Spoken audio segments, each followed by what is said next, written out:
Assalamualaikum warahmatullahi wabarakatuh. Alhamdulillah. Selamat siang para sedulur-sedulur yang saya cintai dan semoga dicintai oleh Allah SWT. Oke para sedulur, jadi dalam sebuah riwayat dikisahkan suatu ketika Nabi Sulaiman alaihissalam sedang duduk di tepian danau. Beliau sedang merenung di tepian danau tersebut dan tiba-tiba pandangan beliau tertuju pada seekor semut ya, yang sedang membawa satu bulir gandum, teman-teman. Beliau memperhatikan semut yang membawa satu bulir gandum tersebut dan beliau dikagetkan karena kemudian beliau melihat ternyata ada seekor katak yang muncul dari dalam danau ke permukaan danau, yang mana kemudian katak tersebut membuka mulutnya dan kemudian semut tersebut masuk mulut katak tersebut, dan tak lama kemudian katak tersebut masuk lagi ke dalam danau hingga waktu tertentu. Kemudian Nabi Sulaiman alaihissalam pun kemudian terkaget bisa kemudian melihat bahwasanya katak yang tadi dia lihat itu muncul lagi di permukaan danau, dan kemudian beliau melihat ketika katak tersebut membuka mulutnya, beliau melihat semut yang tadi membawa sebulir gandum tersebut, gandumnya sudah nggak ada gitu kan, dan semutnya masih aman selamat dan ternyata nggak dimakan oleh sang katak gitu kan, hingga kemudian semutnya itu juga turun lagi ke daratan. Dan karena Nabi Sulaiman alaihissalam ini memang diberikan kemujizatan oleh Allah SWT, bisa mengetahui bahasa hewan gitu kan. Kemudian Nabi Sulaiman alaihissalam ini memanggil si semut gitu kan.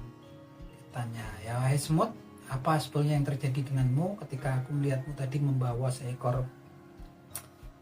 sebutir gandum kemudian masuk ke mulut katak tadi, dan kemudian katak tersebut masuk ke dasar danau dan engkau keluar lagi dalam kondisi selamat gitu kan, dan ternyata nggak dimakan oleh sang katak.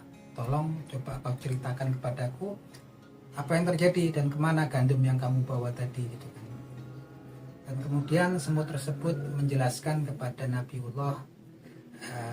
Sulaiman alaihissalam, ya Nabiullah, sesungguhnya di dasar danau ini adalah sebuah batu yang cekung, dan di dalamnya ada sebuah rongga yang di dalamnya hidup seekor cacing yang buta, dan cacing tersebut nggak kuasa kemudian untuk keluar dari lubang yang ada dalam batu yang cekung tersebut untuk mencari rezekinya, untuk mencari makanan untuk dirinya. Dan Allah SWT mengamanahkan kepadaku untuk sebagai jalan rezeki padanya.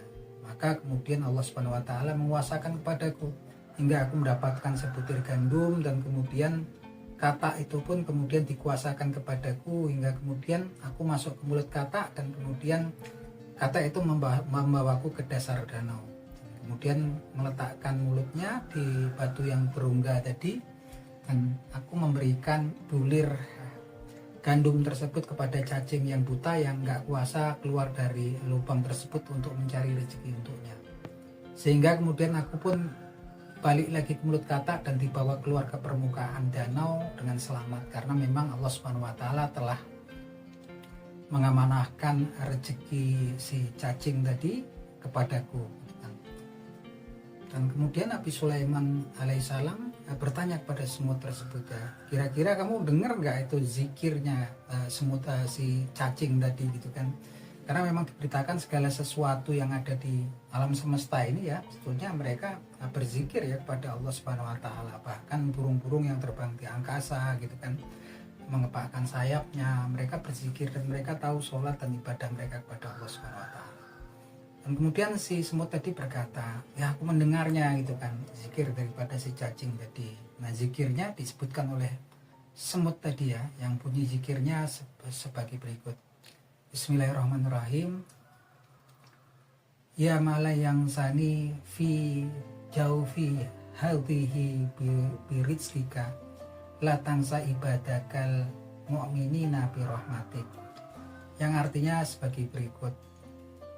Wahai yat yang tidak melupakanku di kedalaman danau ini dengan rezekinya, aku bermohon janganlah engkau melupakan hamba-hambamu yang beriman dengan rahmatmu.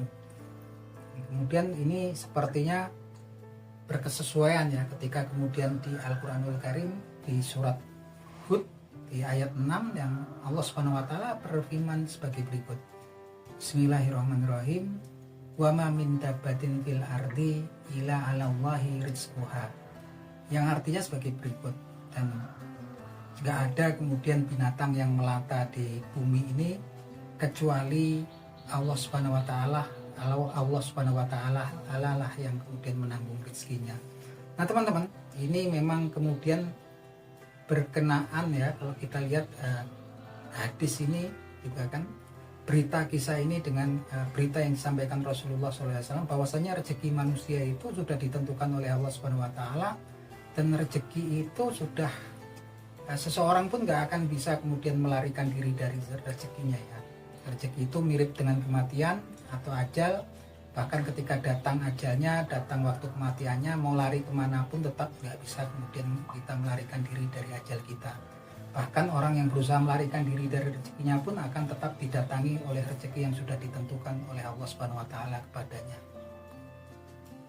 Nah, teman-teman, benang merah daripada kisah ini adalah bahwasanya Allah Subhanahu wa taala itu telah menjamin semua rezeki daripada makhluk ciptaannya. Kita tinggal kemudian menjalani kehidupan kita dan berikhtiar sesuai dengan kemampuan kita, tapi pada dasarnya rezeki sudah ditentukan dan kita pun nggak akan bisa melarikan diri dari rezeki kita. Nah, teman-teman, kenapa saya ungkapkan kisah ini? Karena banyak dari saudara-saudara kita yang menjalani profesi di tempat-tempat kerja yang seperti sebetulnya pekerjaannya berkaitan dengan sesuatu yang haram atau bahkan mungkin syubhat kan gitu kan. Ada saudara-saudara kita yang kemudian kerja di tempat yang kemudian di situ usahanya berkaitan dengan riba, tapi ketika ditanya kemudian tahu kemudian hukum-hukum atau aturannya di Al-Quranul Karim atau di hadisnya Nabi Muhammad SAW, tapi kemudian mereka akan selalu beralasan gitu kan. Nah, kalau kemudian saya tinggalkan pekerjaan saya gitu kan, terus dari mana nanti rezeki saya datang? Gimana saya bisa menghidupi anak dan istri saya?